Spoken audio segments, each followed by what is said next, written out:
अस्सलाम वालेकुम वरहमतुल्लाहि वबरकातुहू। दोस्तों, आज की वीडियो में मैं आपको एक ऐसी नायाब चीज़ को दिखाने वाला हूँ जिसको बारे में शायद आप लोगों ने कभी नहीं सुना होगा और ना ही इसके बारे में आप लोगों ने कहीं पर देखा होगा।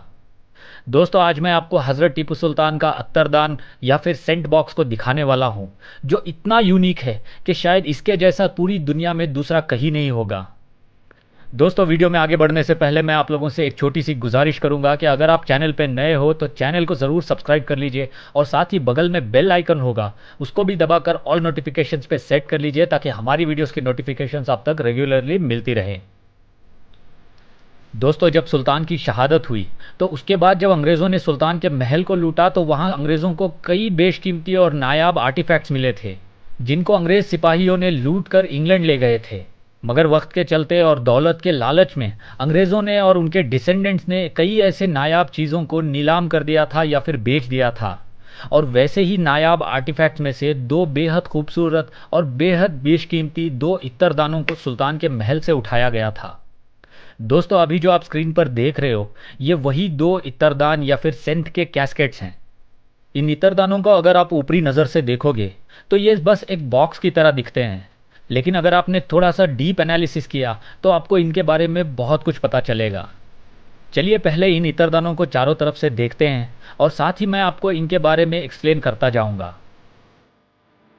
दोस्तों, जैसा कि आप स्क्रीन पर देख सकते हो इस इत्तरदान को एक ट्रे के अंदर रखा गया है और इस इत्तरदान को और इसके ट्रे को प्योर चांदी से बनाया गया है और यहाँ पर आप नोटिस भी कर सकते हो कि इसके अंदर कितनी बारीकी से काम किया गया है। दोस्तों, इस इत्तरदान बॉक्स का साइज़ है लगभग 14 सेंटीमीटर और इसकी हाइट लगभग 9 सेंटीमीटर है, यानी कि आपके एक नॉर्मल हथेली के जितना। यहाँ आप सामने से देखोगे तो ये आपको एक सॉलिड शीट की तरह लगेगा, मगर ये शीट नहीं बल्कि चांदी की तारों को गिल्ट वर्क में बनाया गया है जिसको मेश की तौर पे यहाँ पर पूरा डिज़ाइन किया गया है। और जो ये इत्तरदान बॉक्स का ट्रे है इसको भी चांदी से ही बनाया गया है और ये शायद दरबार सेरेमनीज के काम में लिया जाता होगा। चलिए इस इत्तरदान को हम लोग पीछे से देखते हैं। दोस्तों, यहाँ पे आप दो हिंजेस को लगे हुए देखोगे, इनको भी चांदी से ही बनाया गया है और यहाँ साइड की तरफ से अगर आप देखो तो ये कुछ इस तरह से दिखता है जो बेहद खूबसूरत है। दोस्तों, चलिए अब इस इत्तरदान को हम लोग नीचे की तरफ से देखते हैं और यहाँ अगर आप देखोगे तो यहाँ इतनी बारीक कारीगरी की गई है कि इसको देख के मैं खुद भी हैरान हूँ, क्योंकि ये लगभग 220 साल पुराना आर्टिफैक्ट है और उस ज़माने में भी हमारे मुल्क में ऐसे कारीगर थे जो बिना किसी मशीन या फिर टेक्नोलॉजी के ऐसी बारीक चीज़ों को बना सकते थे। और दोस्तों, अब इस इत्तरदान के हम लोग ट्रे को देखते हैं जो ना सिर्फ बेमिसाल है बल्कि बहुत ही ज़्यादा बेशकीमती है। अगर आपको अब भी यकीन नहीं हुआ कि ये इत्तरदान बहुत ही ज़्यादा नायाब आर्टिफैक्ट है तो चलिए इसके बॉटम में नीचे लेग्स को देखते हैं। दोस्तों, यहाँ पे जो आप ये सरपेंटिन फ्लो वाली डिज़ाइन देख रहे हो ये बहुत ही छोटी है और इसके बनाने में बहुत ही ज़्यादा मेहनत लगी होगी। और दोस्तों, चलिए अब इस इत्तरदान का ढक्कन को खोलते हैं और देखते हैं कि यह अंदर से कैसा दिखता है। यहाँ आप अगर अंदर देखते हो तो यहाँ आपको 6 इत्र की बॉटल्स रखी हुई दिखेंगी जिनको परफेक्टली इस बॉक्स के अंदर फिट किया गया है ताकि ये शेक ना हो सके। और दोस्तों, ये बॉटल्स को बाहर निकालने पर कुछ इस तरह से दिखते हैं। दोस्तों, ये बॉटल्स भी बाहरी तरफ से चांदी से बने हैं और ये अंदर की तरफ से इन्हें कांच से बनाया गया है ऐसा कहते हैं। और यहाँ पर आप बॉटल के ऊपर वाले हिस्से को आप देख सकते हो जिसको गोल्ड की कोटिंग में पॉलिश किया गया है। दोस्तों, आई होप कि आपको याद ही होगा कि वीडियो की शुरुआत में मैंने आप लोगों से कहा था कि सुल्तान के महल से दो ऐसे नायाब इत्तरदानों को चुराया गया था। तो चलिए अब दूसरे इत्तरदान को भी हम लोग थोड़ा ध्यान से देखते हैं। दोस्तों, अगर आप इस वाले इत्तरदान को थोड़ा ध्यान से देखोगे तो आपको पता चलेगा कि इसके अंदर चांदी और सोने दोनों का इस्तेमाल किया गया है।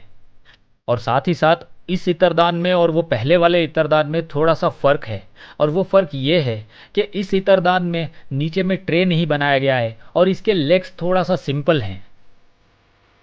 और इस इत्तरदान बॉक्स के दोनों साइड में चेन लगी हुई है ताकि ये ढक्कन पूरी तरह से पीछे की तरफ ना खुले। मगर पहले वाले इत्तरदान में ऐसी कोई चेन नहीं लगी थी जिससे हमें पता चलता है कि शायद उस इत्तरदान को महल के अंदर यूज़ किया जाता था।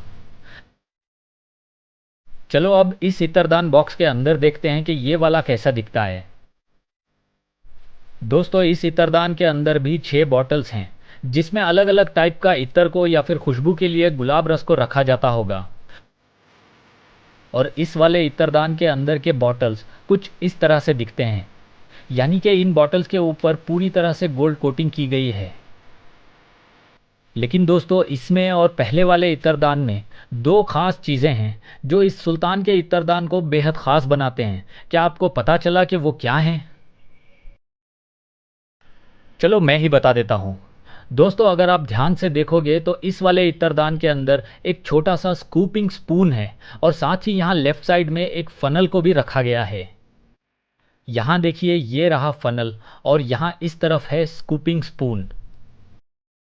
दोस्तों इस इत्रदान के अंदर इस स्पून को इसलिए रखा जाता था ताकि बॉटल के अंदर से इत्र को आसानी से निकाल कर इस्तेमाल किया जा सके, क्योंकि अगर आप डायरेक्टली इस बॉटल को झुकाकर इत्र को बाहर निकालने की कोशिश करोगे तो शायद इत्र गिर भी सकता है। दोस्तों मुझे लगता है कि इस वाले इत्रदान बॉक्स को ख़ास करके सुल्तान के लिए बनाया गया होगा ताकि वो किसी सफ़र या मुहिम के दौरान इसको इस्तेमाल कर सके। और दोस्तों आज की इस वीडियो की सबसे ख़ास बात और सबसे इम्पॉर्टेंट बात कि ये सुल्तान का ही इत्रदान है, ये हमें इस बात से पता चलता है कि इसके ऊपर भी एक छोटा सा बुबरी शेर का निशान बनाया गया है। और ख़ास करके इसके फनल के टिप के ऊपर अगर आप ध्यान से देखोगे तो यहाँ सुल्तान का एक टाइगर स्ट्राइप को बनाया गया है और इसके अंदर हैदर लिखा हुआ है। दोस्तों ये जो हैदर यहाँ पे लिखा हुआ है ये नवाब हैदर अली ख़ान को रिप्रेजेंट नहीं करता है, बल्कि ये मौला अली शेर खुदा को रिप्रेजेंट करता है, जिनको हज़रत टीपू सुल्तान बहुत ही मानते थे और उनसे अकीदत रखते थे। दोस्तों मैं उम्मीद करता हूँ आपको आज की ये वीडियो और इस इत्रदान बॉक्स की मेरी ये एक्सप्लेनेशन आपको पसंद आई होगी। अगर ये वीडियो आपको अच्छी लगी है तो वीडियो को लाइक ज़रूर करिए और साथ ही इस वीडियो की लिंक को अपने फेसबुक और इंस्टाग्राम पे अपने दोस्तों के साथ शेयर ज़रूर कीजिए। दोस्तों अब मैं मिलूँगा आपसे इसी तरह की एक और इंटरेस्टिंग वीडियो में, तब तक के लिए अपना बहुत सारा ख्याल रखिए। अल्लाह हाफिज़।